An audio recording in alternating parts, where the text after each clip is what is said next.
Bonjour à tous, aujourd'hui dans cette vidéo, donc un exercice sur la continuité. Continuité avec de la racine carrée. Donc vous allez voir, on va utiliser la méthode dite de l'expression conjuguée. Alors, donc la fonction f1, elle est définie sur moins 3 plus l'infini, fermée en moins 3. Et donc, eh bien, son expression quand x est différent de 1, donc si x est différent de 1, eh bien, l'expression c'est donc 2 moins racine de x plus 3 sur x moins 1. D'accord. Alors, comme f est défini sur moins 3 plus infini, évidemment, un x a supérieur ou égal à moins 3 dans tout l'exercice. C'est pour ça que votre racine carrée de x plus 3 existe, parce que si x est plus grand que moins 3, eh bien, ça équivaut à dire que x plus 3 est positif. Et donc, la racine carrée de x plus 3, elle existe bien. Alors, pourquoi est-ce qu'on a un problème de continuité ? Tout simplement parce que si on voulait utiliser cette formule pour x égale 1, on aurait un problème.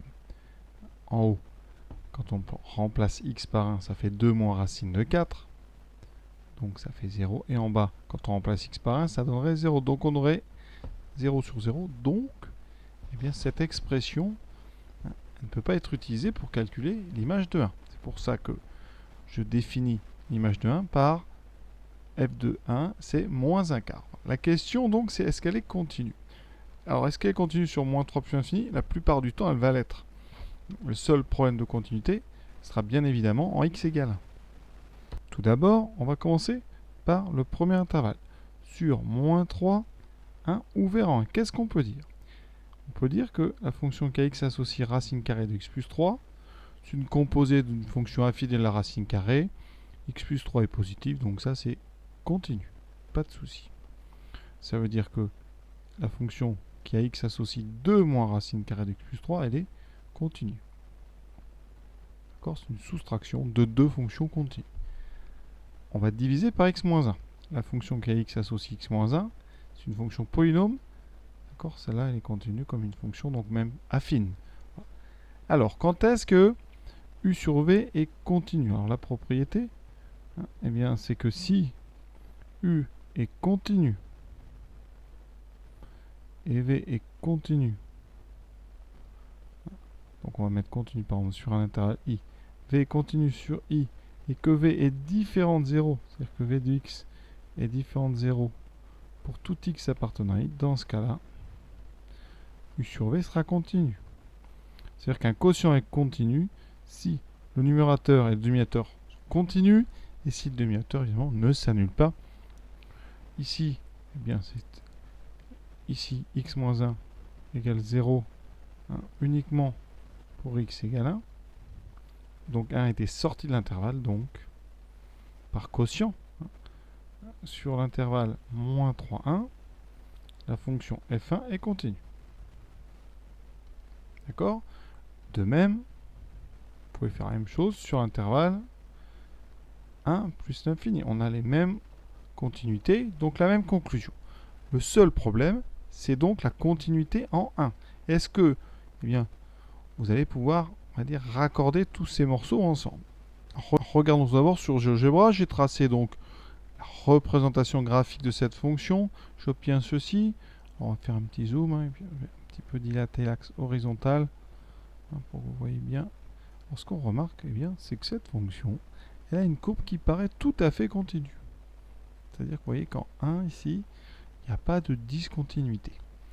On va donc essayer de montrer que la fonction elle est continue en 1. Pour montrer qu'une fonction est continue en 1, eh bien, on va rappeler la propriété. La fonction f elle est continue en 1 si, ici, eh bien, la limite de f1 en 1 plus est égale à la limite de f1 en 1 moins est égale à la valeur de f1 en 1. Donc trois choses.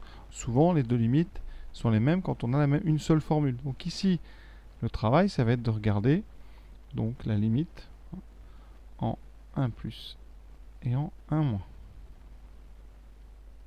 Bon, alors, on va regarder. Donc là, on doit regarder 2 moins racine carrée de x plus 3 sur x moins 1. La question, est-ce que ça se rapproche? Est-ce que ça va tendre quand x tend vers 1 vers la valeur ici, moins un quart? Donc quelle est la limite de cette chose-là? Donc on a dit en haut, quand x tend vers 1, ça c'est quand x tend vers 1, le haut tend vers 0. En bas c'est pareil, quand x tend vers 1, ça tend vers 0. Donc on a ici une forme indéterminée. Comment lever une forme indéterminée dans ce cas-là? Alors ça c'est une astuce qu'il faut connaître quand on a comme ça des formes indéterminées avec des racines carrées. Alors l'idée, c'est tout simplement une idée simple. On va utiliser a moins b fois a plus b. Et on sait que a moins b fois b, ça fait a carré moins b carré. L'idée, ici, eh bien, c'est que l'un des deux a et b, a ou b, va être une racine carrée. Donc ici, regardez bien, 2 moins racine carrée de x plus 3. Si jamais je le multipliais par 2 plus racine carrée de x plus 3, eh bien j'obtiendrai quoi? Identité remarquable, j'obtiendrai 2 au carré, donc 4, moins le carré de racine de x plus 3, c'est-à-dire x plus 3. J'obtiendrai donc ici 4 moins x moins 3, c'est-à-dire 1 moins x. Eh bien, on va utiliser cette petite astuce. Vous voyez bien, je vais partir de mon expression, donc 2 moins racine carrée de x plus 3 sur x moins 1, et je vais multiplier cette expression en haut et en bas par 2 plus racine carrée de x plus 3, qui est bien non nul. Et je multiplie donc en haut et en bas. Donc, eh bien, je vais pouvoir dire que c'est égal donc à 2 moins racine carrée de x plus 3 sur x moins 1.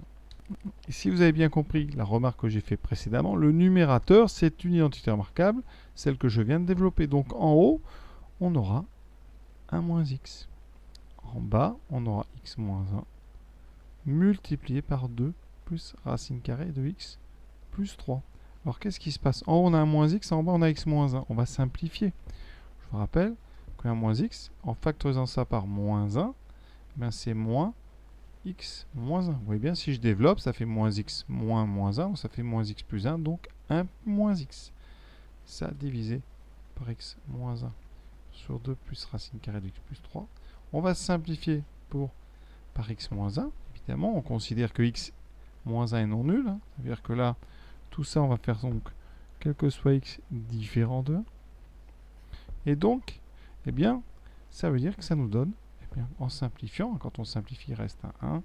En haut, moins 1. Et en bas, 2 plus racine carrée de x plus 3. Regardons maintenant les limites. En haut, on n'a plus qu'une constante. En bas, quand x tend vers 1, ça va tendre vers 2 plus racine carrée de 1 plus 3, c'est-à-dire 2 plus racine de 4, 2 plus 2, ça tend vers 4. En haut, ça tend vers moins 1. Donc le rapport va tendre vers moins 1 quart. D'accord? On va le rédiger. Ça veut dire qu'on a bien trouvé ce moins 1 quart. Vous voyez, l'astuce a porté ses fruits. On va donc tout simplement dire, limite, quand x tend vers 1, en étant différent de 1, donc de f1 de x, et ça sera donc moins 1 sur la limite donc de ce qu'il y a dessous, c'est-à-dire 2 plus racine de 1 plus 3, et donc moins 1 quart. Et ça, c'est égal à l'image de f1 en 1, c'est-à-dire moins 1 quart ici. Conclusion, la limite à gauche et la limite à droite sont égales à la valeur en 1, et donc la fonction f1 est continue en 1. Par conséquent, elle est continue en 1, elle était continue sur l'intervalle donc moins 3 jusqu'à 1 ouvert.